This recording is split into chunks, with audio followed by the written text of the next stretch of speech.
Executive Suite with WPRI.com reporter Ted Nisi.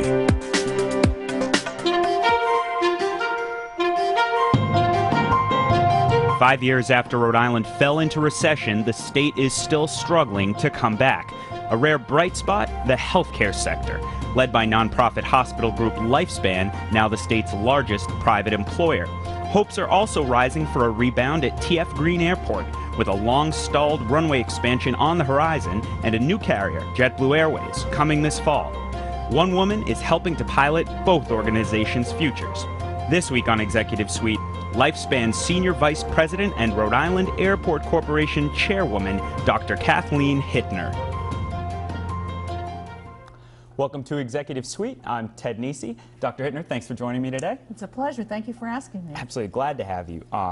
We were talking before the break, and I want to just dive right in on the changing healthcare sector. It's unbelievable how much is going on there. Atul Gawande, the medical writer at The New Yorker, recently had a fascinating piece suggesting hospitals may need to become more like the Cheesecake Factory. Yes, I read that. Yeah. He's talked about the cost pressures as well as the changes the healthcare law are having, and said many health systems share the goal of large-scale production line medicine. The way medical care is organized is changing because the way we pay for it is changing.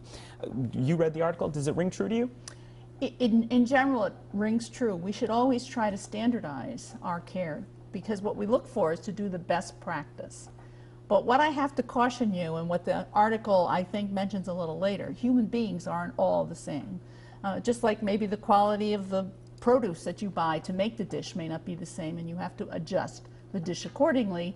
So too, the human body may be different one person to another. We know it is, and we have to adjust that care accordingly. Having said that, standardization is a good thing. Yeah. And having care quite consistent across the country is a good thing. You know, we've been working at that for a long time, but now the imperative is our payments for physicians and hospitals are going to be based more on the quality, and standardization will make it a better quality. Is that real, that change? I hear so much talk, mostly from politicians, because I'm covering them all the time, about delivery system reform, and we're going to pay for quality, not quantity and everything. Is that getting down to the hospital level, to the doctor level, about decision making and everything? It's hitting both levels. So, for example, if as a physician I go to negotiate with Blue Cross, right now what they say to me is, here are certain quality standards. For example, checking the blood level on a diabetic or some other thing like that, that you must meet on every patient so many times a year, and then you get paid more for that particular thing. So we measure. You know, it was very difficult to measure these results before, and that's why the system didn't go there. But now that we have information technology systems that can do that automatically, we can move more there. Do you think this is going to be the main way we attack costs? You've been vocal yourself about that costs are a real problem. It has to be addressed. It's a problem for employers and others. I know I hear it constantly. You hear it on the campaign trail as well. Do you see signs of hope that we could see some relief in terms of cost inflation in medicine? So one of the big things that I see is if we provide the right care for the patient in the right setting, that will help us to reduce cost. And doctors' offices and hospitals are working together toward that. For example, how do we manage a chronic disease and keep the patient out of the emergency room? Chronic disease being, for example? Like diabetes or congestive heart failure. How do we manage that and keep the patient out of the hospital? So doctors and hospitals are working together. When patients get discharged with a certain diagnosis like congestive heart failure, hospitals are arranging that that patient be seen within so many days of discharge to help keep the patient in good condition so they don't come back to the hospital. Mm-hmm. What's your take now? It's Supreme Court has spoken. The Affordable Care Act is, for now at least, it's the law of the land, and it's much more than people might realize than just the expansion of insurance coverage. There's a lot about how health care is delivered buried in there. Do you think it's going to be a good thing overall for the healthcare system, and do you see its effects already taking shape? So yes, I will say, I think overall it will be good. Not everything in it do I agree with, but overall it will be good. And I believe that we are moving toward those goals as time goes on, no matter what in that bill right now. Just like when President Clinton tried to reform health care, it didn't go the way he wanted, but we did a lot of good things because we were anticipating that. And I think that's happening now. So let's say if the Republicans came in and scaled back most of the law, are some of these changes that are going to continue either way because it's more about how healthcare works? Sometimes it sounds like that. Yes, I believe that is true. If they scale it back, we won't get to the point where they want, but we will make great progress in that direction. You work for Lifespan. First question I wanted to ask Yes. is, I remember when I was at Providence Business News, there was a reshuffle. You moved to the corporate level. You're now Senior Vice President of Community Health. I believe I got the Yes. title right. Yes. What is the job? What is that job? What's your work there? So in the job for Senior Vice President of Community Health, I work with physicians in the community. So with the Medical Society, I have a liaison with different organizations like that, with the primary care community. I work with the community health centers. So I'm on the board of the Providence Community Health Centers, the Free Clinic. So care in the community as it relates to Lifespan. I have a second job, which I started over a year and a half ago attached to this, and that is Senior Vice President for Perioperative Services. And in that I didn't role, even try to pronounce that. in that role, I work at Newport, Rhode Island and Miriam, just to help manage any What's issues. perioperative for people? So it's from the time that you're deciding to have an operation till you go home, really. So making sure the whole thing, The whole so it sounds like continuum. everything to make it seamless, from whether it's a Right. chronic disease or an operation, to have everyone talking to each other. Right, so when a patient comes in before their operation for pre-admission testing, to the recovery room when we discharge patients from recovery room. Are doctors resistant? Doctors are famously headstrong. They get into this because they're brilliant people. They know what they're doing. Are they okay with you coming in and saying, let's look at a checklist here? Are we turning on our numbers, or? Well, it's very interesting. In the beginning, there is a resistance and a stepping in on the territory. But when they see you're doing it for them, to help them do a better job and make their lives more enjoyable and make the whole system safer for the patients, they embrace it. At Rhode Island Hospital particularly, they really have led the way in patient safety in the operating room for the whole state of Rhode Island. Lifespan's sort of the 800-pound gorilla of medicine in Rhode Island, and it's also one of the state's biggest employers. You've been part of the organization for a long time. You're at the highest levels there. How do you see Lifespan evolving in the coming years? What's the big picture at Lifespan right now? Do you feel it changing based on everything else going on in the healthcare industry? Well, certainly. And again, we're looking at all aspects of the care of the patient in the hospital. But with Dr. Timothy Babineau as our new leader, our CEO of Lifespan, I see a lot of changes coming. Particularly, I believe we'll be out in the community more. We will be identifying and collaborating with physicians even more than we have in the past, because the physician in the private practice taking care of the patient is going to be the center of what's going on in healthcare. More than 50% of our work now is outpatient. Really? Yes. So only 50% It's of not our all work. open heart procedures and things like No, dramatic open heart procedures. procedures have gone down dramatically. That's why we had to put the two programs together, so that we had a big enough volume to make it a successful, from a quality point of view, program. And that is going quite well. But Dr. Babineau also, I believe, will be looking at more consolidation of clinical programs, which we have done with the open heart surgery program moving to Rhode Island Hospital. The cardiology program is at both hospitals, Miriam and Rhode Island, and it's quite extensive at both places. The surgery is only at Miriam. We also have a joint center at the Miriam Hospital, and recently they moved all of bariatric surgery to Miriam Hospital. So we're consolidating things on the different campuses to make most use of the facilities and to make it more convenient for the physicians doing the work, and so that we have stronger teams supporting those physicians. All right, we have to take a break. When we come back, we'll talk more about healthcare, and we'll have her switch hats to her airport hat when we get back. Stick with us. You're watching Executive Suite.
Welcome back to Executive Suite. I'm Ted Nisi. My guest this week, Dr. Kathleen Hittner. She's a senior vice president at the Lifespan Hospital Group and also the chairwoman of the Rhode Island Airport Corporation. That's the quasi-public agency that runs TF Green Airport, and that's where I want to pivot to now in our conversation. Kevin Dillon, the veteran executive director of Rhode Island Airport Corporation, is left, and I believe there's a search going on for his replacement. How's that going right now? Actually, it's going quite well. Of course, we were sad to lose Kevin, but it was time for him to move on to a new challenge. He likes the challenge. Once the airport, the runway got approved, he's ready to go do something else and let somebody else do that. Not to say we don't have our challenges at the airport, because now it's getting that runway done and attracting more service to the airport. The search is going very well. We have hired a firm that specifically deals in recruiting for airports. Meanwhile, we have an interim at the airport. I think you have met Peter Frazier, and he's doing a very good job. He's well respected, I think, legal counsel. He is our chief legal counsel, and he has done this job before 5 years ago when he was much less experienced.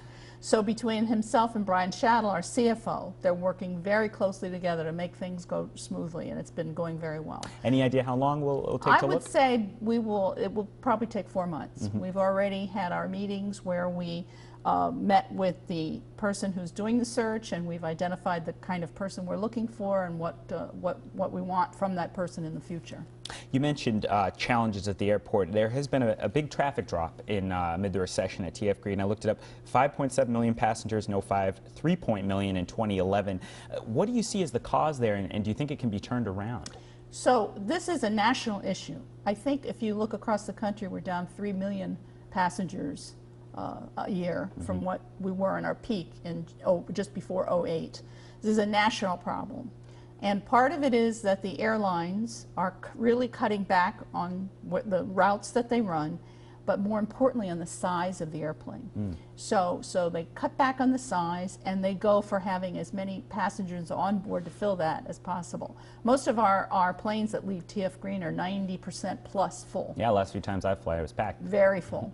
And they're not adding more planes. So that is an issue. The planes are smaller, and so plane numbers might not be down as dramatically as the passenger numbers because of how many seats are on there. That's exactly right. It's exactly right. But we will, I believe, see increases now that Jetblue will be coming, number one. And I believe when that runway is done, which will take a while, but the whole concept that we're going to do it is going to attract people to want to fly out of TF Green, because we're going to be able to go further and offer some other routes. I have more questions about this, but I have to ask first, how did an anesthesiologist end up as chairwoman of the board? That's a very good question. I was appointed to the board by Governor Almond some time ago. Then I was off. Then Governor Carcieri put me back on the airport board, and when an opening came up, he asked me to do it. And of course, I don't know a lot about airplanes, but what I do know, because of my experience at Miriam Hospital, is how to deal with neighbors. And there were a lot of neighborhood issues pertaining to the extension of the runway. And the governor felt that I would be better able to understand those issues and help the airport deal with those issues. So I was appointed more for my... A diplomat. Yes. And a big victory for your management of the board just now that we finally have the Warwick City Council signing off. And now I admit, like a lot of people, I get confused about where things stand with the Runway Project, because for so long there were the arguments locally. Now I know it's mostly approved, but we're waiting for some things from FAA. Where do things stand? When might we see construction? Actually, we just met with the FAA last week, and things are going very, very well. We have to do the safety overruns of the other runway first. Okay. So that will begin, we hope, very shortly. We have to do the planning. It takes so much time. It takes more time to do the architectural planning and the staging, because we got to keep the airport open while they're doing it. So that's taking time, but you will see it go. They assured us everything is in order, and we're ready to start doing things. We have to do things you can't even think about, such as moving some ball fields. I remember hearing that. Yes, yeah, baseball fields. Yes, so we have things we have to do that isn't appreciated by the public, but we couldn't do any of that until we got the okay. And do you have a projected date right now for when you hope it's finished and completed and you'll have a ribbon cutting? Well, they tell me a date. I'm not happy with the date. No. It'll be 2017. but we're hoping we can move that up if we get other things done. You mentioned the safety extensions on the other runway is 2015. Oh, okay. So we have to stage everything. You mentioned earlier, you know, you hope that the runway expansion can increase traffic, and I can imagine someone at home saying, well, wait, if traffic is down, why do they need a bigger runway? Maybe they need a smaller runway because there aren't as many people going. How does that all fit together? So, you know, there are stories about that I really want everybody to understand. It isn't just a bigger airplane taking off. Even the airplanes we have now taking off, if they're full, which we just discussed, they're full, and it's a very hot day, they have to unload some of those passengers because they don't have enough runway to take off. It also is a safety issue. But if we can get this done, when we get this done now, not if, when we get this done, we will have the ability to attract carriers who want to go other places maybe and use this as a different kind of hub. So for example, Jetblue that we talked about, they would love to go to Puerto Rico. San Juan is so would I. Yes, San Juan is one of theirs, but they got to make sure they have people who are going to want to use it, and they have to have a runway they feel. And you're hopeful, JetBlue's starting with 3 flights, you're hopeful that could increase over time? Oh yes, but we have to fill those flights.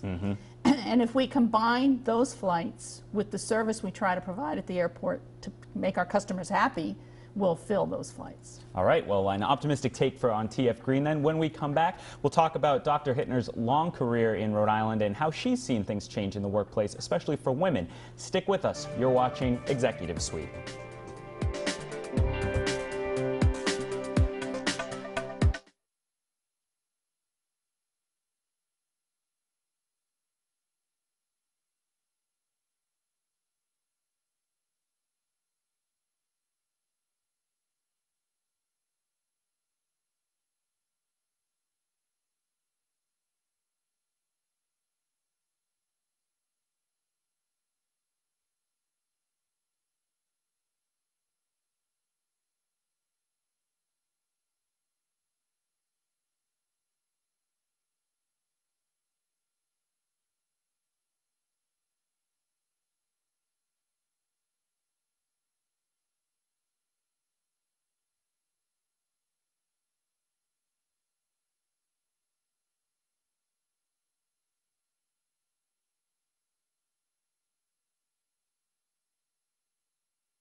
Welcome back to Executive Suite. I'm Ted Nisi. My guest this week, Dr. Kathleen Hittner, Lifespan Senior Vice President, and wears many other hats, one of them being, must disclose, my sponsor, the Rhode Island Foundation.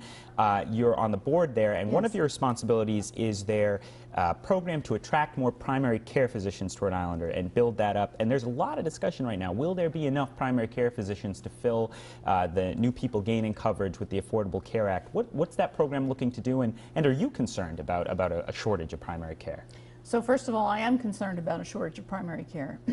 I have been for some time, and that's why I became active in trying to help with that.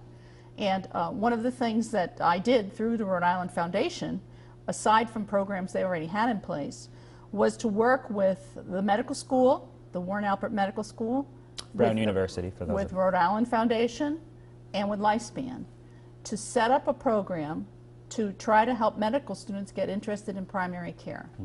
And how we're doing that is by bringing in primary care physicians. We have 6 educational sessions to try to get them into what a curriculum should be like when the students are in their office. And then we also have a fund whereby we pay the primary care physician for some of the time, just a small stipend, but nonetheless something. So the 3 of us did that. But the Rhode Island Foundation has loan forgiveness programs and other programs to try to encourage primary care physicians to come to Rhode Island. We're trying to get the medical school to get their students interested in going into primary care. Keep them on that beautiful new building down Right. they have too. I'm wondering if you're talking to a medical student right now, I hear, and Atul Gawande, who we mentioned earlier, has done a lot of good work on this. It can be very stressful to be a doctor. You're compensated well, but a lot of people go into specialties because they can control their schedules, and there's all the red tape of insurance. I mean, do you tell them it's worth it? What makes it worth it to become a doctor? Oh, it's absolutely worth it. I wanted to be a doctor since I was 9 years old, and I've always enjoyed my career thoroughly. First of all, it's a fantastic education. To go through medical school and training is just wonderful. And you do so much good for so many people. I can't tell you how many people in the middle of the night with an appendix rupture or something. I'm an anesthesiologist. You can't do the operation without me, right. so it makes you feel like you've really accomplished something good and helped people. And I don't practice medicine anymore, but I believe I'm helping as many people by doing these other community things that we talked about in the medical field. We had Liz Roberts, Lieutenant Governor Roberts, I should say, on Newsmakers a few weeks back. We were talking about healthcare, of course, a big initiative for her, and she said one of the reasons she has high hopes for what's happening now is she sees a lot of new leadership and new thinking across the community of healthcare in Rhode Island, with Peter Andruskowitz, I think I said that right, at Blue Cross, Tim Babineau taking over at Lifespan. And do you think, is there a coming together among stakeholders right now about what we need to do to try to make healthcare work better in Rhode Island? So I think the stakeholders are talking more than they ever did before. I think a lot of the initiatives at Blue Cross, particularly around the patient-centered medical home and working with primary care physicians, has gone a long way to improve the relationships of physicians with Blue Cross Blue Shield. Which can be tense and have been at times. We need to come together more, and we are working on that. We have new leadership at Care New England also with Mr. Keefe, who has a great deal of experience and a nice, new, refreshing approach. Care New England, for people at home, parent of women and infants, among other hospitals. Yes, Butler and Kent. You know them well. I want to talk again about your own career. You've been a pathbreaker professionally in Rhode Island. I was looking at the long list. First woman president of the Rhode Island Medical Society, Rhode Island Woman of the Year in 2009, the first woman physician to lead Miriam, Businesswoman of the Year in 2006. You're in the Rhode Island Commodores, which every reporter desperately wants to get into if you ever get that discussion going. I'm wondering how you got it. I believe 1979 you started practicing medicine. How have you seen the position of women in the workplace change over that time? Is it very different today? Yes, it's very different. You know, I finished medical school in 1973. Of the class of 60, I think 4 women finished. Wow. If you look at the medical school at Brown today, 50% or more of the students are women. So the ratios have changed. The workplace has changed. Part of that has been the mandated resident hours by the accrediting bodies, so you can't work more than 80 hours a week or something like that. And every year they decrease that so they have rested physicians that are more safe in their opinion. Unexhausted, yeah. So the workplace has changed dramatically, and I think that enables women to participate more than it did before. So we see many more. What are the challenges today, do you think, for women? Undoubtedly, there are still different challenges for women in leadership positions, especially at the high levels as you've gotten to. I mean, what do you think, what would you tell if someone came to you and said, what policies should we be looking at, or how can workplaces make sure they're supporting women to advance as far as you have in your own career? So I had a very different background and a very different way of coming up. In my day, when I was coming up the ranks, I made it a point not to participate in women's organizations and not to go to all women meetings, because I felt I was in a man's workplace and I needed to work with men on a regular basis. I think it's very different today. I think it's very important to share your ideas with other women on what has made you successful. No substitute for hard work. The biggest thing I felt in my career that got me ahead was to raise my hand and volunteer, be the one to do any job that needed to be done, and get it done. And I think time is really important. I never had children, so I had more time than most women have, but it's very important to volunteer because you get to learn all aspects of the job by doing that. We only have about 30 seconds left, and I have a silly question for you, but do you ever watch TV hospital shows like ER, Grey's Anatomy, or them? Never. You've never? Have you ever watched them at all? I may have watched one or two and decided it was just... Didn't look like the hospitals you knew and work in? No, and I'd rather watch something more entertaining than what I'm doing all day long. That's true. Maybe it's like I sometimes watch the newsroom and I'm like, oh, it feels like I was at work today. All right, well, Dr. Hittner, thank you so much for being with me today, and I want to thank you for watching Executive Suite. If you missed any of this show or any other episode, you can catch it on our website, WPRI.com. Tune in every week here on MyRI TV. We'll see you next week here on Executive Suite.